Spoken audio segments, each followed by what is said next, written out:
तिकडे महाराष्ट्रामध्ये येऊया। अमरावती ही एक सुद्धा महाराष्ट्रातली अतिशय महत्त्वाची जागा आहे की जिथे थेट लढत आहे दोन प्रतिस्पर्ध्यांमध्ये। मतदानासाठी ज्येष्ठ नागरिक इथे सकाळपासूनच बाहेर पडतात। तरुणांनी म्हणजे जे पहिले आणि दुसऱ्यांदा जे मतदान करतात तेही मोठ्या प्रमाणात बाहेर पडतात। अशा सगळ्यांची बातचीत केली आमचे प्रतिनिधी प्रवीण मुधोळकर यांनी। पश्चिम विदर्भातल्या ज्या 3 मतदारसंघांमध्ये निवडणुकासाठी मतदान आहे त्या ठिकाणी मतदारांचा उत्साह दिसतोय।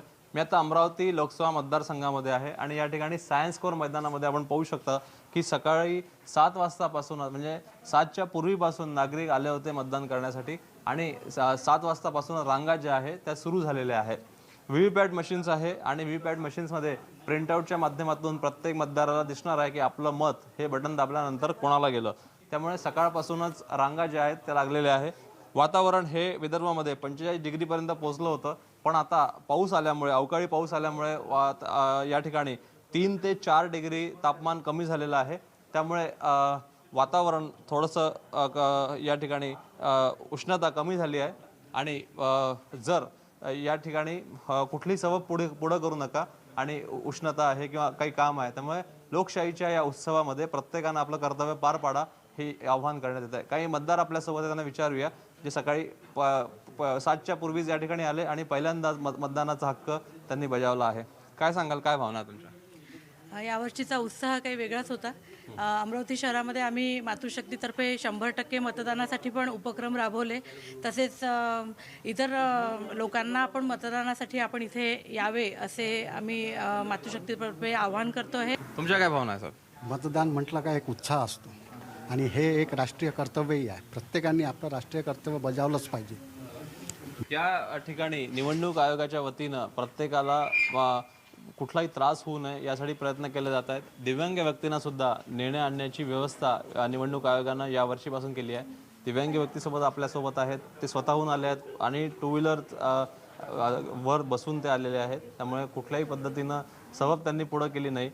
तुमचं अभिनंदन, तुम्ही सकाळीच आले या ठिकाणी, स्कूटरवरती तुम्ही आलात। काय तुमच्या भावना आहे? भावना अशी आहे का मतदानाचा अधिकार हे प्रत्येकाने बजावला पाहिजे। खास करून दिव्यांग व्यक्तीनेही प्रत्येकाने आपला अधिकार बजावला, त्याच्यासाठी त्याच्या पालकवर्गाने त्यांना मदत केली पाहिजे। इथं आल्यानंतर प्रशासनाच्या सोयी काही बरोबर दिसल्याच नाही म्हणजे दिव्यांग व्यक्तीबाबत, पण ही कसे दिव्यांग व्यक्तीनं आपल्या पूर्णपणे म्हणजे मतदानाचा अधिकार बजावला आणि ही जागृती झाली पाहिजे।